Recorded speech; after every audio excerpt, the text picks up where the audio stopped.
Hello, everyone. Thanks so much for joining us from wherever you are in the world. My name is Lauren Godfrey, and I'm a program manager for education at Brac USA, and we'll be moderating this breakout session on youth-led economic journeys. So please use the chat box, and we're going to have a Q&A towards the end of the session, so feel free to submit any questions as they arise, and we'll come to them later. Today we'll be sharing how the African Union Commission, FHI 360, and Brac have embarked on projects together to support youth in developing their careers. Particularly, we will look at the three organizations' unique approach of using labor market assessments to support programming and policy. In light of COVID-19, understanding economic opportunities is critical information for supporting young people.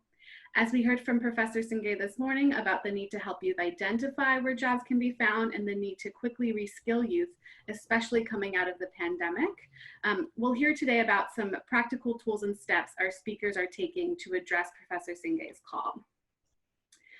And I would, if Carrie, if we can go to the next slide. Great.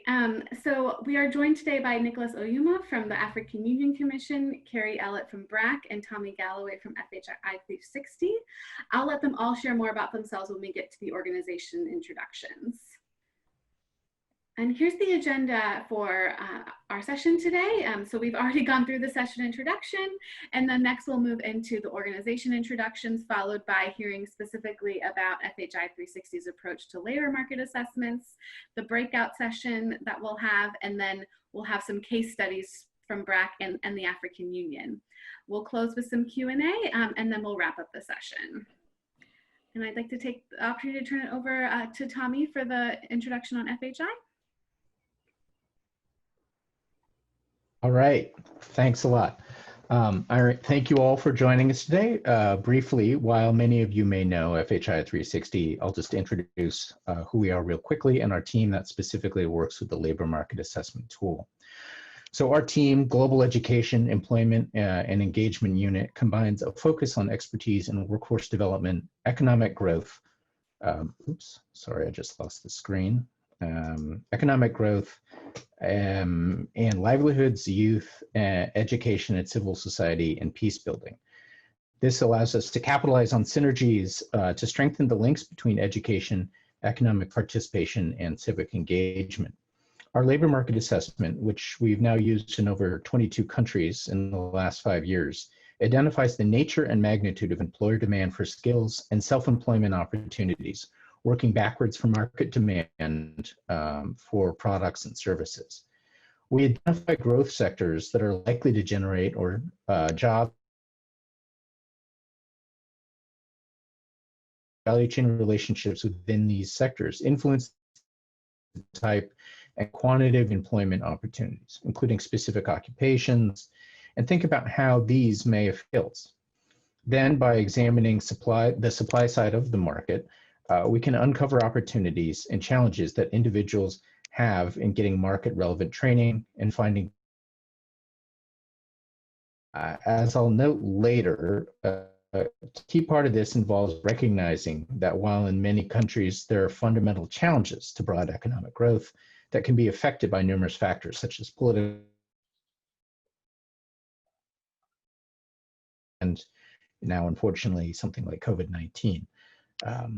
We acknowledge that this tool is not a silver bullet in solving problems, but it's actually a way to these that exist. Because of its demand-driven focus, it allows us to also examine what we've called pockets of growth, recognizing that even in such circumstances, opportunities exist for informal employment or self-employment, which do contribute, particularly now, to potential increases in stability and resilience. All right, and now I shall hand it off again.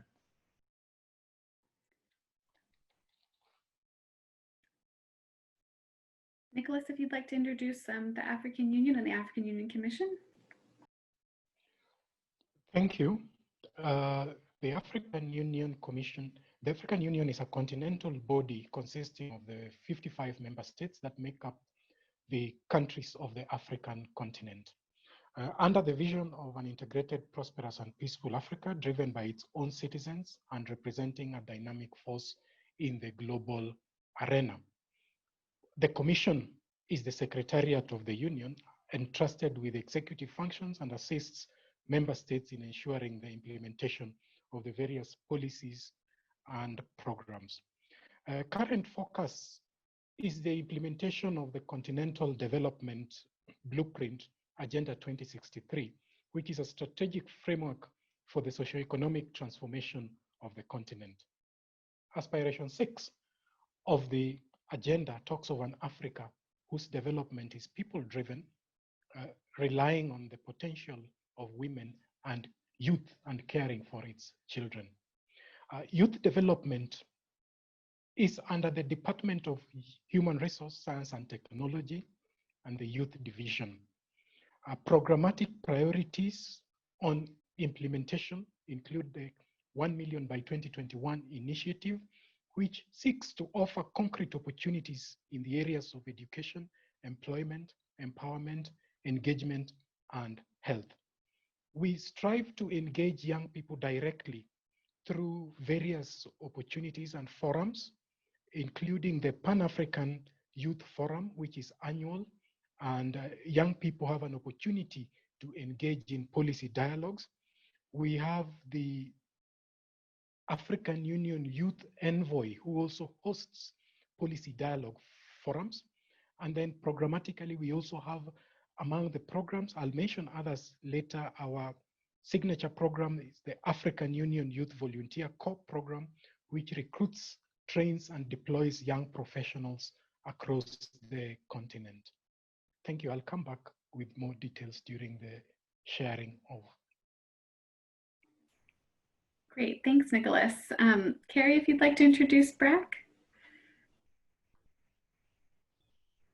So Brac is a social development organization that's been operating for almost 50 years. Our headquarters are based in Dhaka, Bangladesh, and we operate in 10 other countries throughout the world.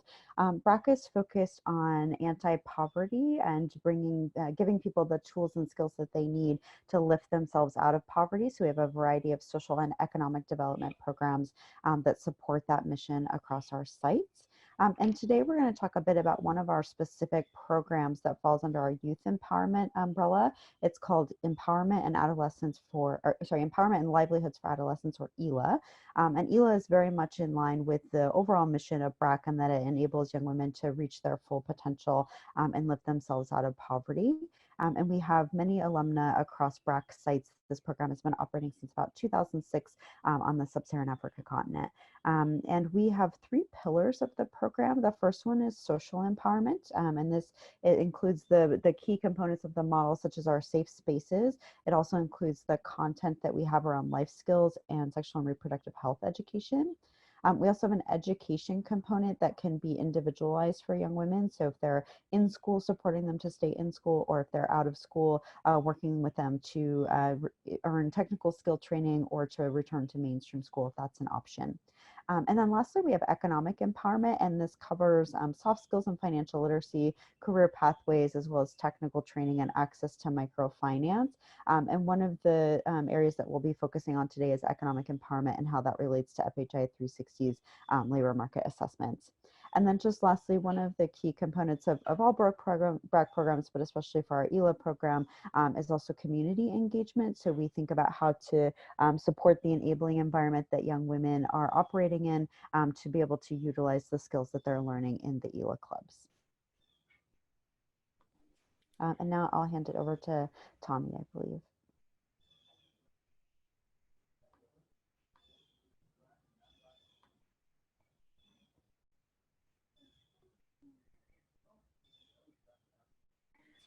Tommy, I'm sorry, I think you're on mute. Okay, there. I think I both unmuted and you can see me. Great. So thanks, Carrie. So in line with the approach I mentioned for our LMA, we intend our LMAs to adapt to Brac's needs and scale based on the timeline and geography in which we work with the ELA participants. So these reports that we created identified employment opportunities and challenges facing adolescent girls and young women in Liberia and Sierra Leone. And as Carrie noted, are being used to inform Brac's ELA economic empowerment strategy. The reports both provide an overview of adolescent girl and young women ELA participants the education and training context in which they engage, the economic system in which they operate, and the livelihoods and programming opportunities that may be leveraged to improve their employment or entrepreneurial outcomes. So rather than focus on process, I'm just going to hit on a couple of recommendations we made based on the LMA findings, as this is relevant for our conversation for how we might all think about LMAs or other data collection tools in the COVID-19 context.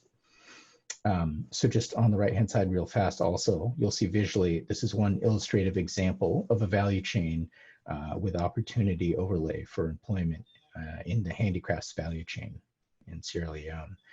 It identifies areas where there's potential for work or self-employment and bottlenecks that are in the value chain where support is needed.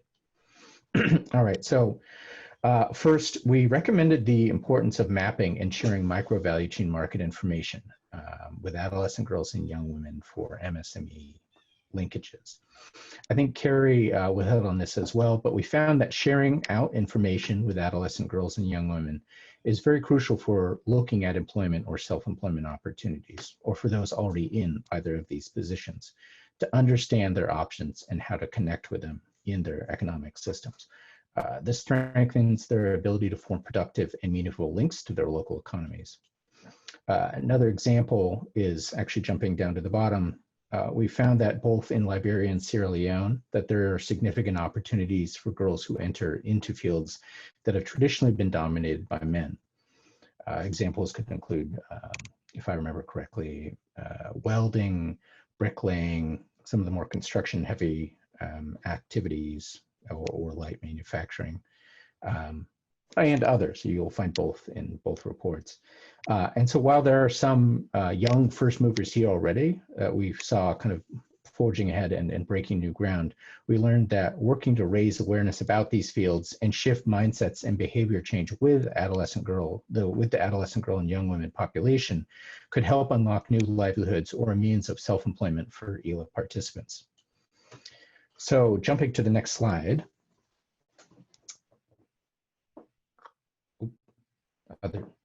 Down, I guess not, yeah.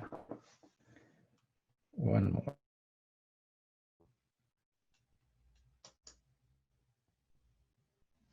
I think one more slide actually down.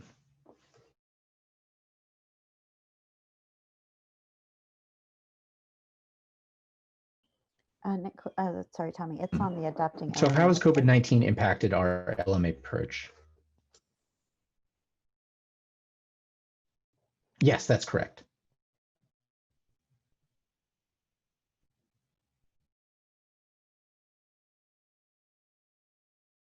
And what? Oh. Okay, now I see the survey slide.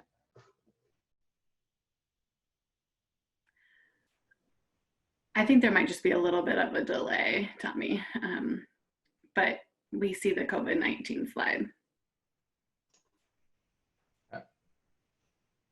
Sorry, I think I may have dropped for a second. Can you see me now and hear me now? Yes, we can.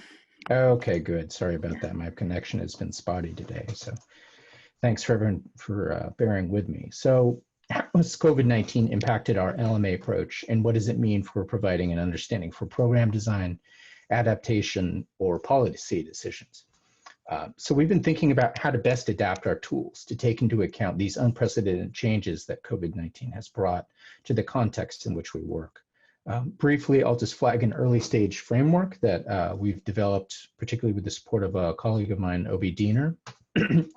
The first of these considerations is the idea of digitizing and distancing. So using our normal sort of tools in the labor market assessment approach, but working on data collection for desk research KIs or focus group discussions with a more digital focus. So this could mean switching to something like Teams or Skype for key informant interviews or focus groups, or in either case, if it's feasible, conducting either in maybe an outdoor setting or a more socially distanced and viable, safe kind of context. The second is mapping of flexibility and resilience versus inflexibility.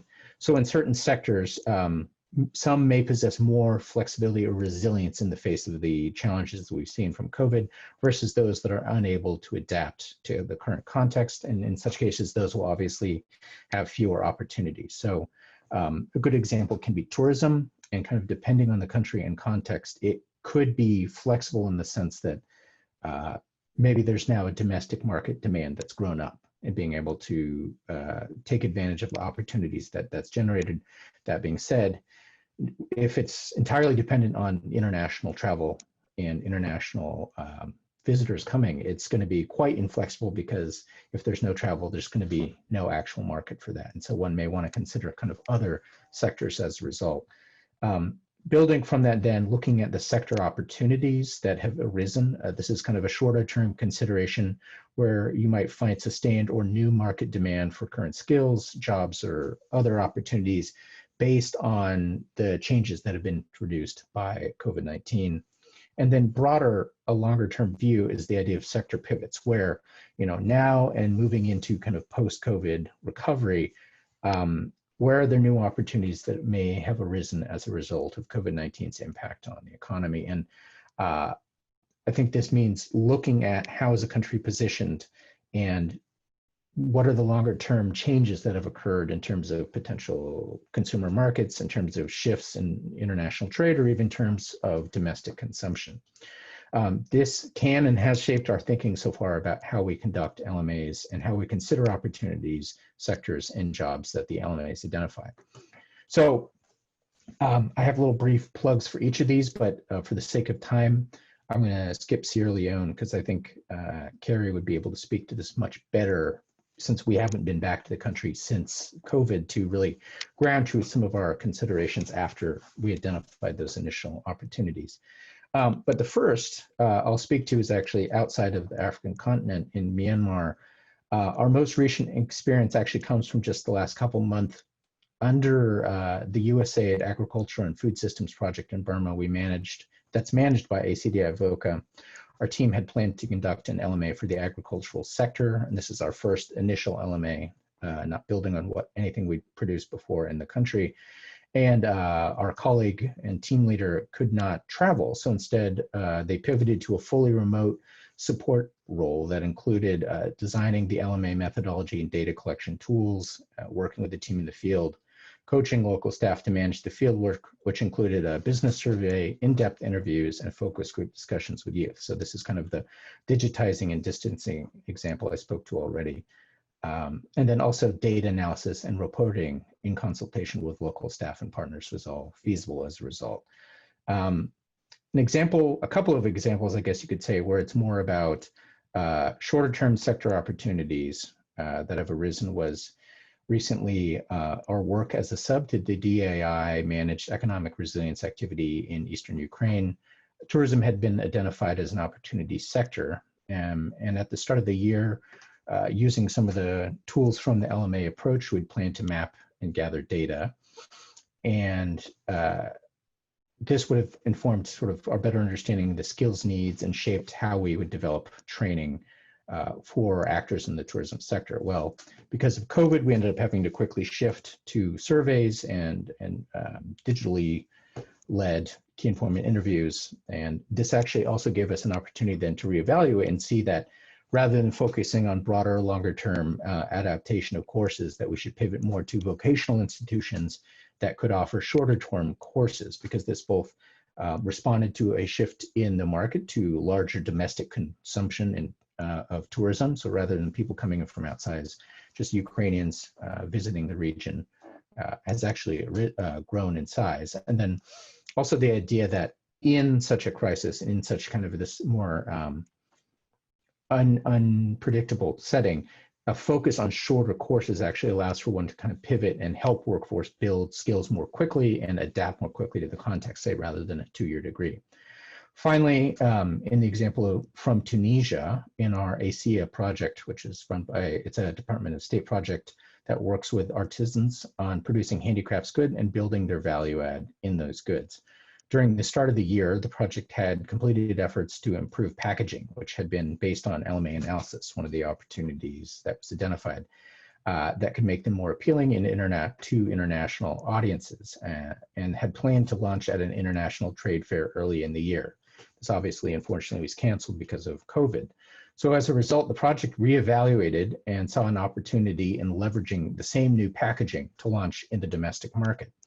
After getting goods posted on 5 online platforms in Tunisia, the project actually has since started making successful sales. So they were able to quickly adapt and still find success.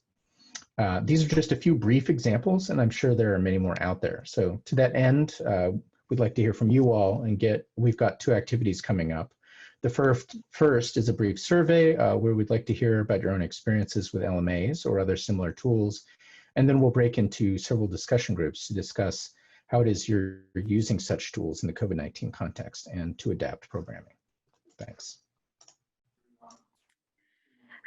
Thanks so much, Tommy, for that. I see. So what we're going to do now, so Carrie, if you go back to the, okay, great. Yeah, so we're actually going to just do the small group discussion right now. Given the amount of people we have, we do want to take the chance to get to know everyone. And so I would kindly ask if, I'll start, but if we could do some quick introductions, and then we can dive into a couple of the, questions and have some time to share ideas together. My name is Lauren Godfrey, and I'm with Brac USA, and I'm the program manager for education. And so I'd kindly like to ask maybe if I'll just start going down the list, and I think perhaps I'll have our speakers also introduce themselves again, so folks can have a chance to see their faces. But I'll just go down the list and call you out, and then we can dive in really quickly. We can dive into the questions. Carrie, if you want to introduce yourself.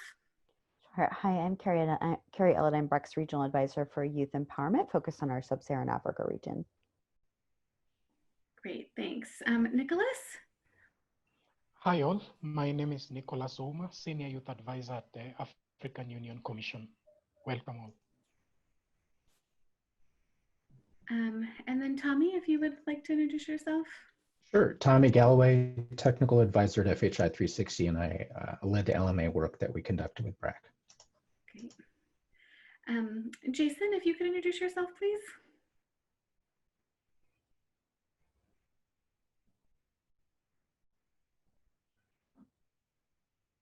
You should be able to take yourself off of mute. Okay, if not, Nancy, if you'd like to introduce yourself.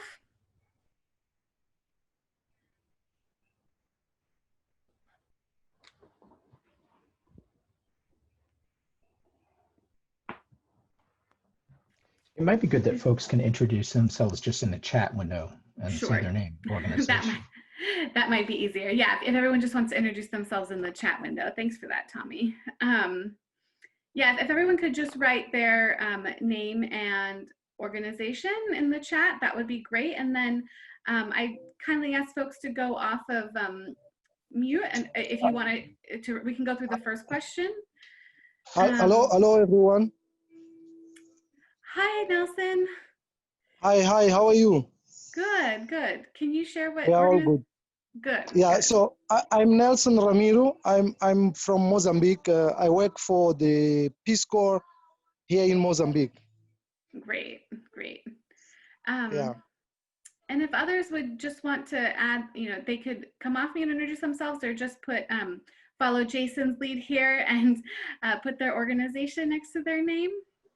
And while you do that, I'd like to ask if we can have if we can tackle the first question based on what you've seen, or just your general knowledge about labor market assessments. What role have you seen them play in programming or policy?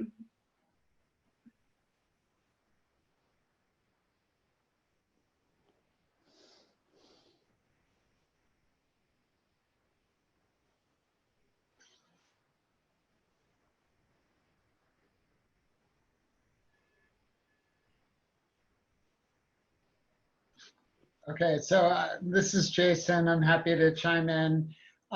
So I think labor market assessments are incredibly important in that they help to ground programming and policy in real data and projections, both in terms of the current state of the market as well as future opportunities for growth.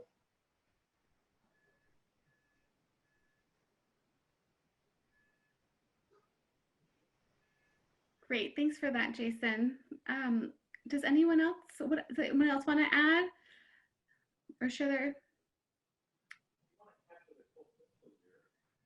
I see Zen and Marcos, you came off of mute, but if anyone else wants to add anything here.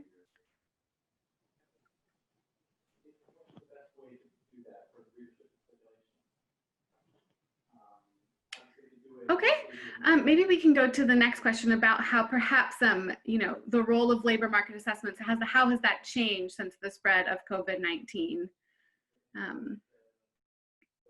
If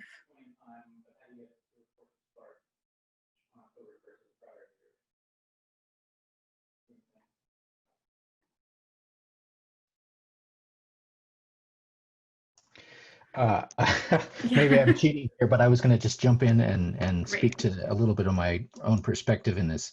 I think one of the challenges, and I'd be interested to get the audience's input on this, but I think one of the challenges has just been the unpredictability that's introduced. And I think Jason has a really good point that what the LMA can typically provide is data, and very nuanced data that provides us a much more detailed perspective from the field that, if you're just looking at data from the outside, kind of big picture, you might not get. And, as I think I mentioned, we try to look at some of these pockets of growths that could actually identify opportunities available. But even with that in mind, we're in a situation where right now there's a lot of unpredictability. We've not been in a pandemic recovery mode in kind of living memory at this point. So I think understanding, well, I'm seeing X, Y, or Z right now in the context I work about these sectors. What does that mean of where it's going to go? And I think this idea that I mentioned earlier of kind of short and long-term pivots are something to pay attention to. And I'd be interested to see what others have seen in terms of some of those opportunities and where they think they might be going.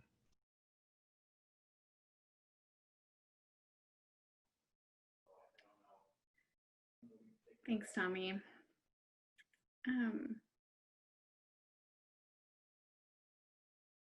Does anyone have any thoughts or follow-up questions to that? So I actually have a follow-up question. So Nelson, I heard that you were from Mozambique, and I'd be very interested in hearing how this has affected you in Mozambique in terms of the ability to move forward with things like data collection. How has the labor market been impacted? How has the job outlook changed? How have educational institutions pivoted? Sorry to ask a direct question, but I think it's important that we're hearing from the field. Yeah, well, thank you for that question. Well, COVID-19 has affected Mozambique in big scale, as you may have maybe seen on the news or heard or read in the newspapers. For example, right now as we speak, all schools are closed. Some have just opened, I think 2 weeks ago, for technical schools, and they've admitted the students who are doing the last year. For example, technical schools here go for 3 years. So students who are in third year can come to school because they have final exams and have to finish their courses. General education, only grade 12 students are going to start by beginning of October. And then all the other grades, I mean, grade 11 downwards, they're waiting to see how the situation will be for the grade 12s and other technical schools that are open right now. Mostly of those technical schools and schools that are going to operate in this first phase are private institutions and some government schools, but mostly private institutions, because there's a need to look at all the necessary precautions that institutions have to take. So you may guess that most government schools, especially in rural areas outside of Maputo city, may not have all the adequate infrastructure and resources that are needed. So to prevent COVID-19, you're talking about distancing, you're talking about toilets, lavatories, and all that. So this is a big challenge for the government. In some cases, government will have to boost in terms of putting more resources in rebuilding some schools, especially for toilets, because as we know, mostly girls in schools, they're the ones who suffer most for lack of those kind of resources. For example, when girls' monthly period come, we have cases where girls have stayed home for the whole week or the 2 weeks in which she has period, because there are no adequate infrastructure at school. Toilets are not well organized so that they can be at school and with all that happens at that time. So government is going to have to invest. The parliament has also ruled that government should include some resources, but right now we are waiting for some donors to help with money and resources so we can refurbish some schools. In terms of economy, the president of Mozambique, Mr. Nyusi, has decided that, the parliament has actually decided that we should come back to start work, because most people in Mozambique really depend on everyday income. So people have to go to work or private works or even informal work to gain some money so that they live that day or that week. So we did not come to a shutdown, to total shutdown because of that. Even though we didn't go to total shutdown, there were some areas of economy that really went down in terms of the impact in their sectors. For example, you're talking about the agriculture sector, where people have to go out of cities, go and buy stuff from the rural areas where farms are, and then come back and then resell in bigger markets. And in those 2 periods that we just went through, bigger markets where some of them were really restricted, so people did not have where to actually go and buy or where to actually go and sell. So you can imagine, the whole chain, of agriculture and other sectors that were really in a very, very strict situation. So the economy also is going to start to actually pick up now that I think we're about 2 weeks or so. All these measures were lifted. So we hope, maybe in a month or two, our economy is going to pick up. As you may know also that Mozambique, big part of our economy depends on the rand, the South African rand. So because we buy most of our goods in South Africa to resell in Mozambique. And then as borders in South Africa were all closed, just one border was open between South Africa and Mozambique. You can imagine how restricted the business people were in terms of getting goods to sell or to resell in Mozambique. So we actually depend. And then our currency also went down as to comparing to US dollar and the South African rand. So this also affects the other economic sectors. So we hope that with this lifting of measures and restriction measures that we just went in like 2 weeks ago, these are going to help a lot.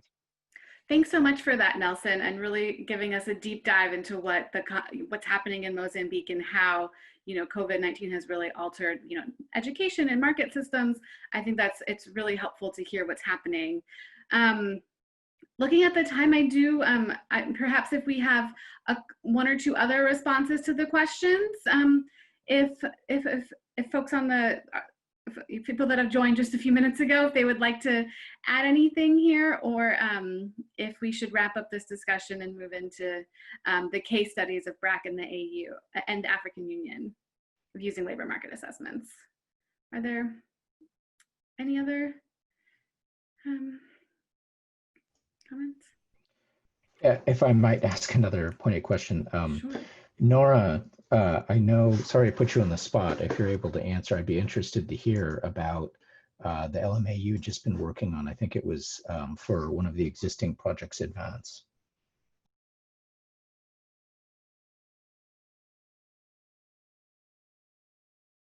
Can you hear me? Sorry. Yeah. Oh, great. Okay. Yeah, this is Nora Sonnen. I'm a technical advisor, also with FHI 360. I am working on the Advanced program, which is a regional program in Central America and the Caribbean, focusing on upgrading offerings of technical tertiary institutions in the region. We're working in Guatemala, Honduras, Jamaica, and the Dominican Republic. And we've been just starting up our activities in country in the Dominican Republic since the late fall of last year. So much of it obviously has overlapped with the pandemic and the fallout from that. And so we have been conducting a labor market assessment, which we began just before the pandemic spread to the DR. And in the early days, the pandemic was pretty impactful in the country. Also a bit complicated by the political situation there. So there has been a change of government since in the last couple of months as well. And this has definitely impacted our ability to gather data for the labor market assessment. So we've had to pivot, obviously, to remote data collection, and that's been quite challenging, I would say.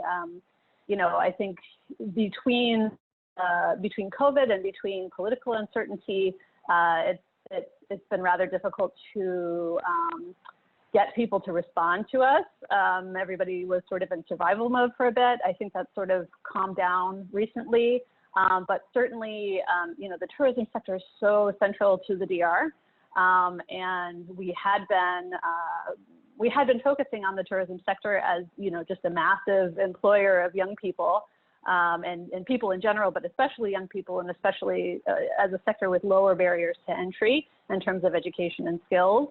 And we've really had to pivot a bit, thinking about what are the sort of the short, medium, and long-term opportunities within the tourism sector, and what are, and I know FHI is actually going to be leading a tourism and travel event is it next week? Yes, next Thursday, I think. So it should be an interesting discussion, hearing from experts in that sector what is going to be happening, what they think, what the sort of short, medium, and long-term outlook is. So, you know, are the opportunities going to be more in the experiential and, you know, sort of smaller scale, you know, less massive traditional tourism? And, you know, that's certainly what dominates right now in the DR. The sun and sand, the resorts, how are those going to look in the future? What does that mean for young people, the young people who were working in that sector, young people who might otherwise have had jobs in that sector? So those are some of the things that we're looking at in our labor market assessment, and frankly struggling with getting people to respond to us about. So yeah, that's kind of where we are. Happy to answer any questions about that.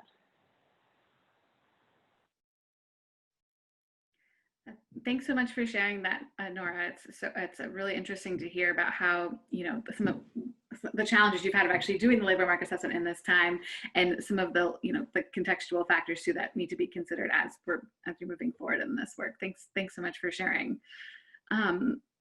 does anyone else want to add, or I think this has been really great hearing from everyone about how this work is being adapted and changing in our current times. So thanks so much, especially to Nora and Nelson for sharing from where you both are. Thanks. So now I'll turn it over to my colleague Carrie Ellett from Brac, and then Nicolas following her to talk about some case studies about how they've actually used labor market assessments in policy and programming. Lauren, so I'm going to focus just on how we've been using our labor market assessments that we did in partnership with FHI 360. We completed these late in 2019, so obviously have been impacted by COVID, but we've been able to use that as a learning opportunity as well. So just thought we could start to share some of those, and eager to hear feedback on these as well. So what the labor market assessments, we did them in both Sierra Leone and Liberia, and I know my colleague from Liberia, Thelma, is on the line as well, so she's here if there's any questions to ask her about context. But the findings that we had from the labor market assessments, we found to be really useful. The way that FHI 360 frames them is how you can think about the recommendations from a programmatic perspective, and they're quite realistic and practical, and we really appreciated that. And so the findings we've been able to bring into our programming, particularly our livelihoods programming and our ELA clubs that I mentioned earlier, our Empowerment and Livelihoods for Adolescence clubs. And we're able to, we've been redesigning our economic empowerment content anyway, and so this was a nice way to be able to use some data and evidence to help support young women in thinking about what is the economic landscape that they're facing, and how do they even understand what it is that they need to know about what's happening with the economy in order to think about businesses they want to start or career trajectories that they want to go into. So we found it to be really helpful to bring those conversations into our content in a way that's youth friendly, but also uses the data and evidence and helps them think through what impact that has on the decisions they're making for their economic empowerment. In addition to that, we've been thinking about how to increase technical training partnerships. So we support young women in attending TVET institutions, or training with master craftspersons, say for apprenticeships, or attending entrepreneurship training. And so the labor market assessments also really helped us think about what are the kind of technical partners we'd like to have in some of the growing economic sectors, or where do we have gaps where we actually don't have a partner in a particular economic sector that we really need to support. So that's been very helpful. And then lastly, one of the things that we have been thinking about is how to, as I mentioned, update our curriculum. And when we did update it, it felt like it was a real opportunity for us to understand what kinds of ways that we can think through with young women how to diversify their economic opportunities. A lot of times when we work with young women, we see that their knowledge of the job market tends to be what they see and what they're exposed to. And so through the labor market assessments, it also helped us be much more targeted in thinking about how to diversify exposure to different kinds of jobs, and particularly which ones that had potential for growth in the market. And then just to give a sense of sort of where the LMAs sit in our economic empowerment content. So as I mentioned earlier, there's 3 pillars to our ELA program, and one of them is economic empowerment. And if we break that pillar down further, you can see there are 4 parts to that we target. And the LMAs really fit into our career coaching and pathways section. And in this stage, what we do is a module for young women on thinking through what is their pathway that they'd like to take to get to their career goal. And we do a sort of pre and post assessment of that. The pre-assessment, obviously trying to understand sort of where they're starting from. And then we go through a series of workshops that explores their traits and aptitudes. Again, exposure to diverse and different kinds of jobs that they could take on, as well as role models in their community. And then this piece around understanding the economy and what's happening within the economy as well, and where there might be some opportunities in growing sectors. So we've been really excited to bring that into that section. And then just lastly, just to sort of summarize a couple of the programmatic learning. So again, this need to expand the exposure to jobs for young women and allowing them to see different opportunities. Also, one of the things that we found, for example, in our Sierra Leone study was that a lot of young women were really interested in the health sector. And in Sierra Leone, if you wanted to be a nurse, which is what many of them had expressed, it takes a lot of training, it's expensive, and it takes several years, which is just not always an option for some of the young women that we work with. And so thinking through also, if they do want to be a nurse, how to build on those desires and think about how they can work in the health industry in alternative ways, and what training that might require that maybe is more accessible to the young women, or again, finding partners that can provide the necessary training, and particularly thinking about COVID, the way that the health sector is going to grow and what needs there are there.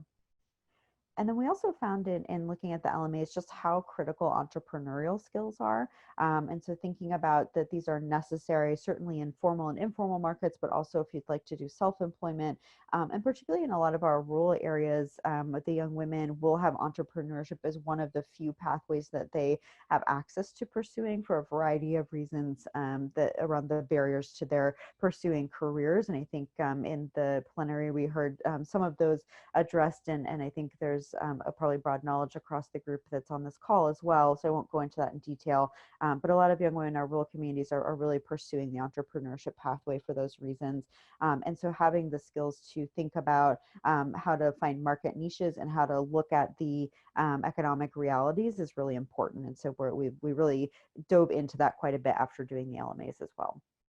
And then just a couple of COVID-19 impacts to highlight. I know we talked quite a bit about this in the session, the Q&A before, so I won't dive into this too deeply, but just thinking about the career recommendations and in light of COVID, so knowing that tourism, is something that, as I think Nora and Tommy mentioned, is something that would be, a great avenue for young women to get into if we were in times where tourism was still a market that was growing. Unfortunately, it looks like in many countries it's quite stalled at the moment. And so thinking about, what does that look like to be able to have resilience through a crisis if you are in a market like tourism that is susceptible to something like a pandemic, and or how to think about jobs that might not be as impacted and might be more resilient through a crisis. And then just the last piece is that thinking about with young women, how to also think through their personal resilience through the process. So what does it look like to have savings, especially if they do own a business? So I think those are everything I wanted to share today. I'll hand it back to you, Lauren. Great, thanks. I'll ask Nicolas to share about the African Union. I just want to note a little bit about timing. We are running, because we had a bit of a later start, about 10 minutes over, but we wanted to just note that for attendees. But Nicolas, if you would like to go ahead. Thank you so much. I want to mention briefly on the issue of policy frameworks and the implementation of policies from the African Union Commission perspective. For us, as I mentioned earlier, Agenda 2063 is the main policy framework and blueprint that we use. And one specific element from the Agenda 2063 is to catalyze education and skills revolution underpinned by science, technology, research, and innovation. This is very critical for it foregrounds our engagement where skills development is concerned. The second is on the TVET strategy with a specific paradigm shift where TVET systems are seen to prepare young people to be job creators rather than job seekers. With regards to labor market information systems, we have a framework, the TVET Decade Plan of Action, which is an implementation framework for the TVET strategy. And key intervention areas includes the aspect of skills forecasting and anticipation and career guidance that was also mentioned by my colleague earlier. And this is with the goal of developing a robust national labor market information systems for a wider spectrum of the stakeholders. Key intervention areas include provision and strengthening of public employment and institutionalized career guidance services. In terms of implementation, in partnership with ILO and under the Skills Initiative for Africa project, the Commission trained experts from 21 member states on skills anticipation and matching. The Skills Initiative for Africa is being piloted in 8 countries, as you can see in the map on the left. That is Tunisia, Togo, Ghana, Nigeria, Cameroon, Kenya, Ethiopia, and South Africa. Training is anticipated to lead member states to help develop robust national labor market information systems. So the other element that we have undertaken is macroeconomic and labor market sector analysis in the light of COVID-19 in the same 8 countries.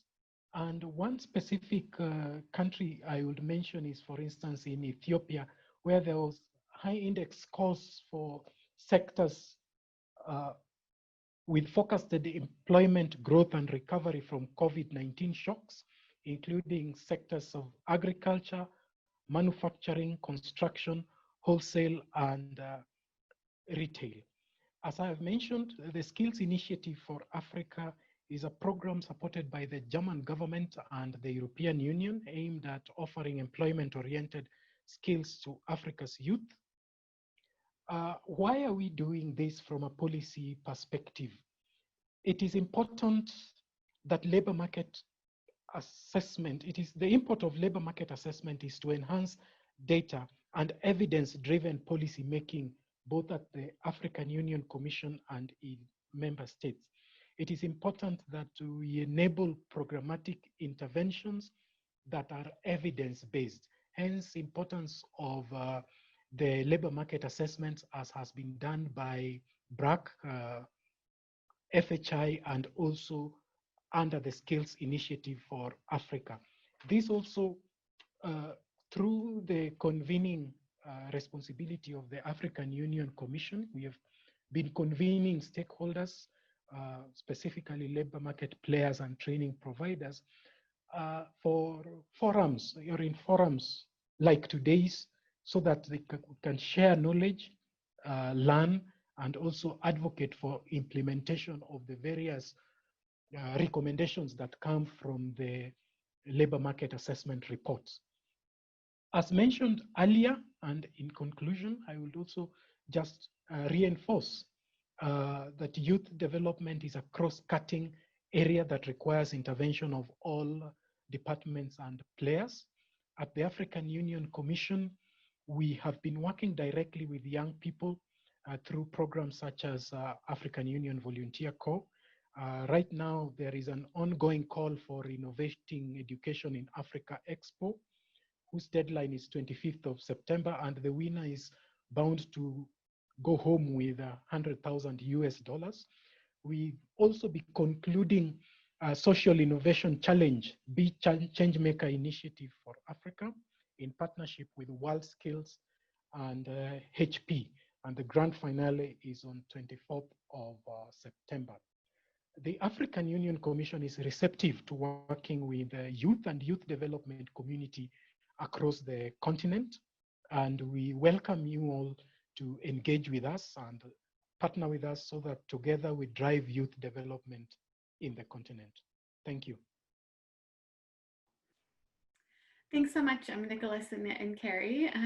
So we have about we have a few minutes for Q&A, and you know, if you would like to enter questions in the chat box, I'll monitor that. Or we definitely, you know, with a group of this size, we definitely recommend, we are open to you coming off of mute and just sharing your question directly with our speakers. Or you can raise your hand and I'll monitor that way. But yeah, if you have any questions for our speakers today, please feel free.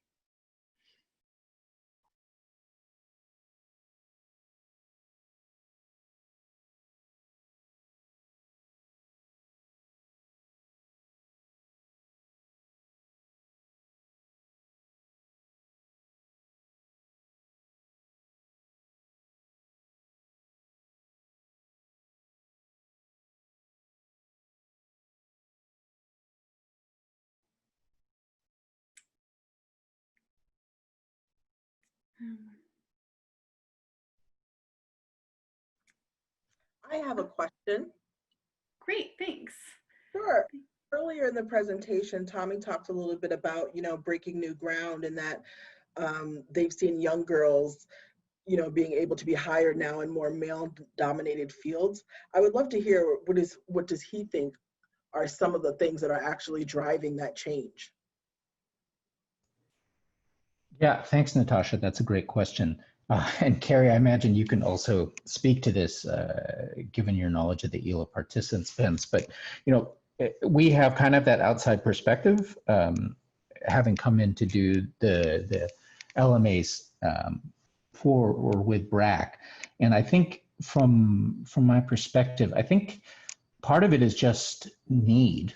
That young people, a new generation of young people are recognizing that there are opportunities, and that I think even if barriers still exist in terms of kind of bias and perception, the new generation recognizes that there are opportunities to pull down those barriers, and that,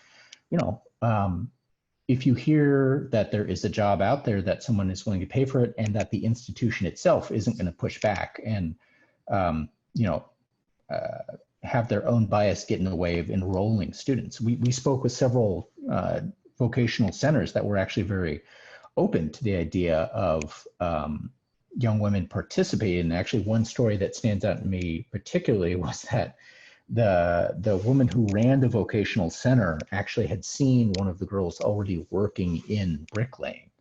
And they had struck up a conversation, and she was actually able to recruit her into the program to really hone and deepen those technical skills. So I think people are willing to take risks and stumble across industries that may not have felt comfortable in, or that they may not have realized that women could work in, but in fact, it's very much the case they can. And she actually ended up being a prized student who outperformed a lot of the young men in the program.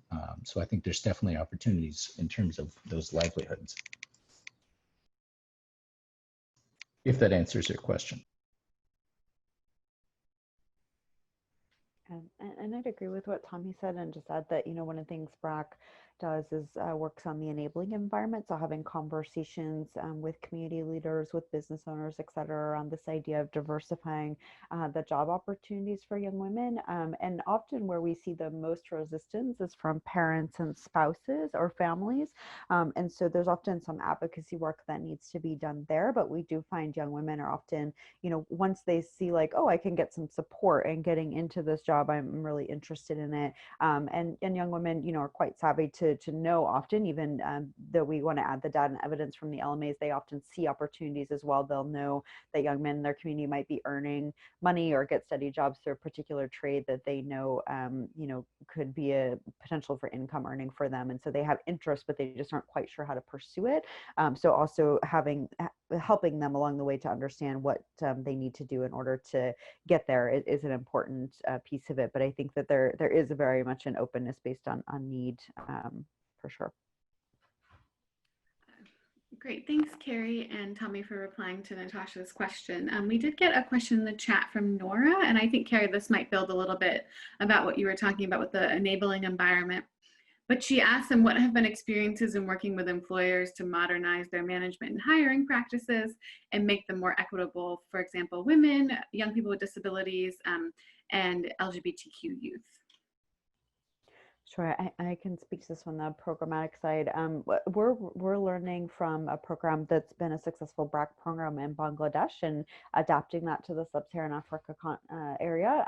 So we have had a program called Skills Development in Bangladesh since the early 2000s, and that program has been really successful in recruiting business owners to a few of their apprenticeship programs. And what they've done is added a training component for the business owners around how to have a decent workplace, is what they call it. So addressing some of the things that you're talking about modernizing management and hiring practices, as well as making them more equitable for young people from marginalized communities. And so that's been a really, I think, successful project that we are learning from and thinking about how to incorporate as we talk to employers and potential master craftspersons across our sites that we have for ELA. And I think often the employers are not against that. They don't seem to be resistant to that. They just often haven't had that training. We do have some cases of biases that come up that we need to address, but we've had a real openness so far, because I do think that they see that being able to address some of these issues actually helps their business be more successful, which is really important to them. So that's the way that Brac's continuing to approach it, is to work directly with the employers. I think there is a huge policy piece to that, of course, as well, but we have not dug into that as much as we would like yet. If I may, I would add one more thing to what Nora's asking about from a slightly different angle. We had done work in Zimbabwe, a labor market assessment there, and I think one of the big issues that we identified was, while there are opportunities in sectors, particularly for non-traditional employment, there is or can be a challenge around sexual harassment on the job. And so we really identified the need to backstop activities and engagements with some of these newer sectors with kind of training and normalization and awareness raising with employers about the issue of sexual harassment, and also then building in some kind of reporting and a monitoring system with participants to make sure they're actually safe in these new roles. If I could also chime in a bit, the aspect of inclusivity is a major issue, mostly even in policy pronouncements and documents.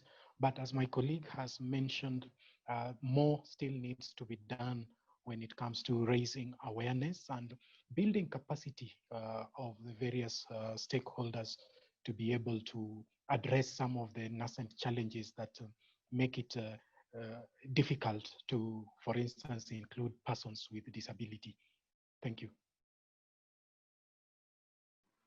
Thanks so much. And maybe we just have, Nicolas, I think this question might be relevant too, coming in from Jessica, but definitely open to all the speakers. How has the experience been getting policy buy-in from politically unstable governments? If Nicolas, you want to respond to that, or?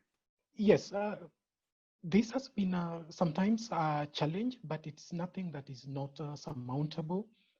Particularly with regards to labor market assessments and most data-driven policies, sometimes member states, if they were not involved from the beginning, they find it difficult to identify themselves sometimes with the conclusions that have been made. So they end up questioning the data that has come from the countries.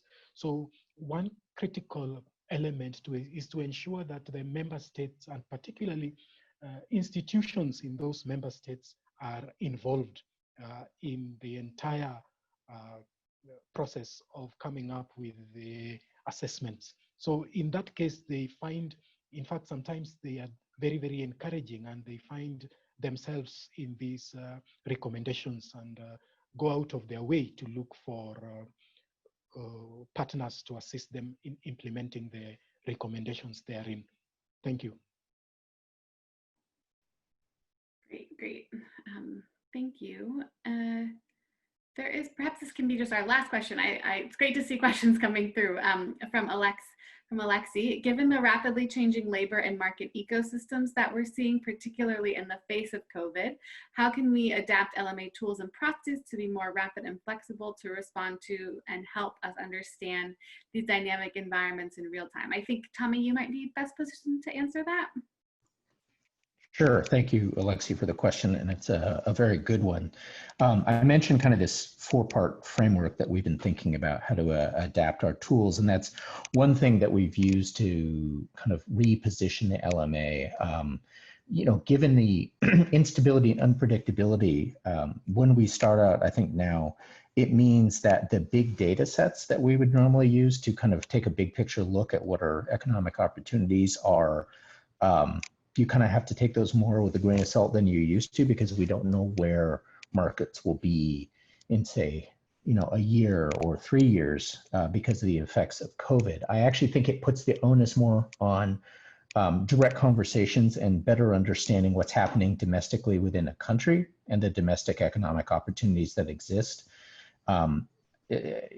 People on the ground, economists, policymakers, and business owners and youth themselves will get a sense of what is happening and what are the opportunities that are arising. So I think ground truthing and really digging in with those people will give you a better sense of what the opportunities are. And I think tweaking any questions or surveys or material developed to really take into account and provide kind of, the now situation, the 6-month situation, the year out situation to try to get a sense is one of the better ways you can go about it. I mean, nothing is unfortunately guaranteed. But similarly, if you are shifting to a more digital focused platform rather than having these conversations in person, that actually can also streamline the process. Granted, you do lose some detail about the context for not being on the ground.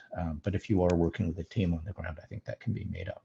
I don't know if that answers your question. I'm also happy to talk about it, offline Maybe or whatever. I Yeah, please, Nicolas, go ahead. I could also add one facet of the question, and that is from the skills side.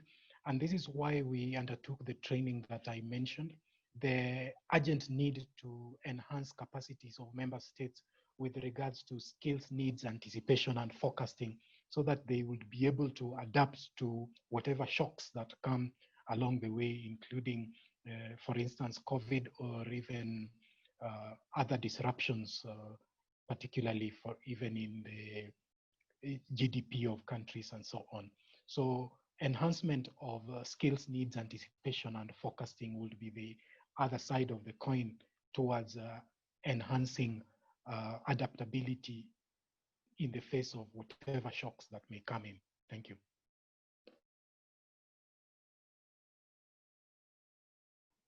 Great. Thanks so much, Nicolas and Tommy, for responding to Alexi's question. I do recognize we're right just past at 11:30, and so maybe I can just thank everyone so much for joining us.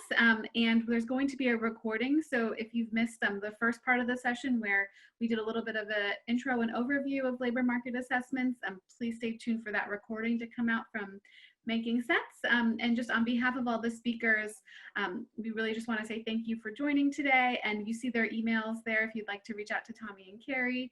And please let us know if you have any further questions following the session. Thanks so much.